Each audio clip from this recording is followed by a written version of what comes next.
ఇవాళ అవి పథకాలకు కాదు, ఆయన సొంత ఖర్చులకు ఇచ్చుకున్నాడు, లేకపోతే ఆయన చుట్టూ ఉన్న మనుషులకు పెట్టాడు అని చెప్పేసి మాట్లాడుతున్న మీ మాటలకి అప్పటి మాటలకి ఇప్పటి మాటలకి తేడా లేదా? జనాలు గమనించరా? మనం ఏ నిందంటే ఆ నింద వేసేద్దాం అనుకుంటే ఏ విధంగా ఒక నింద వేసేటప్పుడు దానికి ప్రాపర్ ప్రూఫ్లు ఉండాలి. మీరు చెప్పినట్టుగానే మీరేం చెప్తున్నారు? సిట్ ఏం చెప్తుంది? సిట్ ఏం చేసిందంటే స్టేట్మెంట్లో, సిట్ ఇచ్చిన స్టేట్మెంట్లో ఏముంది అని అంటే 3,500 కోట్లు చేతులు మారాయి ఎలక్షన్ టైంలో. ఆ ఎలక్షన్ టైంలో దొరికినటువంటి డబ్బు ప్రజలకి ఎలక్షన్ టైంలో ఖర్చు పెట్టారు అని చెప్పినటువంటి మెన్షన్ చేసినటువంటి పాయింట్ ఇది. నేను చెప్పే పాయింట్ కాదు, కావాలంటే మీరు కూడా చెక్ చేసుకోండి. అంటే 3,500 కోట్లు ఇంత మద్యం మీద వచ్చిన డబ్బు ఇంత చేతులు మారుతుంటే ఈసీ ఏం చేస్తున్నట్టు? అంటే మీరు ఈసీని కూడా బ్లేమ్ చేస్తున్నట్టేనా? అంటే ఈ 3,500 కోట్లు అంటే it's not a simple thing కదా, it's not a simple number కదా. ఇంత నెంబర్ కోట్లు చేతులు మారుతుంటే ఈసీ అలా చూస్తూ ఉండి మీరు మార్చుకోండి, మేమేం చేయలేకపోతున్నాం, మీరు ఎలక్షన్ చేసేసుకోండి అని చెప్పేసి కామ్గా ఉందని మాట్లాడుతున్నారా? ఈసీని కూడా చేర్చండి, అప్పుడు సరిపోద్ది. అంటే మీరు ఎలక్షన్ టైంలోనే ఇవంతా చేతులు మారాయనే కదా మీ ఉద్దేశాలు. ప్రజలకు ఇచ్చేసారంటే ఇంకా ప్రూఫ్ ఏమీ ఉండదు కదా. 3,500 కోట్లు ఎలక్షన్ టైంలో వాడారు అని అంటే కాసేపు ఎలక్షన్ టైంలో వాడానంటారు, కాసేపు ఇంకో చోట దొరికిందంటారు. 11 కోట్లు మీకు 11 నెంబర్ చెప్పడం కోసం 11 కోట్లు పాపం ఇది జనాల్లోకి వెళ్ళిపోద్దని చెప్పేసి 11 కోట్లు అన్నట్టున్నారేమో.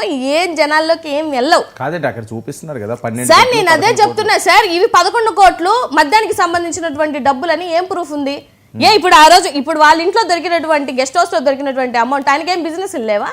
ఆయనకి సంబంధించినవి కాదా? ఆ కోణంలో ఎందుకు చూడరు? అంటే ఎవరికన్నా చెప్పే మీరు మాట్లాడకండి మేడం, మీరు మాట్లాడినప్పుడు నేను మాట్లాడలేదు కదా. ఇప్పుడు ఆ 11 కోట్లకి సంబంధించినటువంటి విషయమే మాట్లాడినప్పుడు మరి ఆ 11 కోట్లు వాళ్ళకి సంబంధించింది అనేది కాకుండా మద్యానికి సంబంధించి మీరు అంటే ఎక్కడ ఏడో డబ్బులు దొరికినా ఎంత డబ్బులు దొరికినా ఇంకా మద్యానికి ఎంత కడతాము అని అంటే అది ఎంతవరకు కరెక్ట్ అండి? ఓకే, డిఫెండ్ చేశారంటే డిఫెండ్ చేయకుండా ఏం చేయమంటారు? బెయిల్స్ వస్తున్న టైంలో ఏదో ఒక హుక్కు పెట్టేసి ఏదో ఒక లింక్ పెట్టేసి ఇవి అవి ఆ డబ్బులే అంటే మేము ఇన్నాళ్ళు రోజుల నుంచి ప్రూఫ్ ఏది ఎక్కడ డబ్బులు దొరకలేదు అన్నందుకు మళ్ళీ ఇప్పుడు మీరు కొత్త మీకు స్క్రీన్ ప్లేలు చేయడం అలవాటు కాబట్టి మీరు కొత్త స్క్రీన్ ప్లే సృష్టిస్తే ఎందుకు కోరుకుంటాము? ఇప్పుడు ఆయన వేసినటువంటి అఫిడవిటే కదా ఇప్పుడు నేను చూపించింది, నాకేం సంబంధం లేదని కదా ఆయన అఫిడవిట్ వేసుకున్నారు. కదేంటి పవన్ కళ్యాణ్ గారికి మనస్సాక్షి లేదని ప్రకాష్ రాజ్ గారు అనడం ఏంటండి? వైసీపీ వాళ్ళు ఏమన్నా అనిపిస్తున్నారా అని చెప్పి కూడా ఇంకా నయం ప్రకాష్ రాజ్ గారికి మా కండు వేసి మాట్లాడమని అది కూడా అంటారు 2 రోజులు పోతే.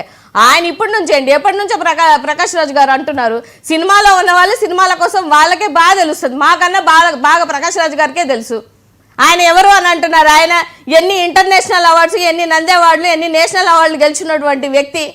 ఆయనకు తెలీదా? ఆయనకు లోక జ్ఞానం ఉండదా? అన్ని భాషలలో చాలా ఏమంటారు ఒక యూనిక్ క్వాలిటీ ఉన్నటువంటి యాక్టర్ ఆయన మాట్లాడారు అని అంటే నిజమే మాట్లాడుతున్నారేమో. ఆయన మాట్లాడింది కూడా మేము ఎలాగా మా కోణంలో మేము చెప్పగలుగుతాం. ఆయన సొంత అభిప్రాయం అది. ఆయన ఈ రోజు నుంచి కాదు, డే ఫస్ట్ నుంచి పవన్ కళ్యాణ్ గారి కోసం మాట్లాడుతున్నటువంటి ఏకైక సినిమాలో ఉన్నటువంటి ఏకైక వ్యక్తి. చాలామంది మాట్లాడతారు పవన్ కళ్యాణ్ గారి కోసం, సినిమా వాళ్ళే మాట్లాడతారు, మేం కాదు.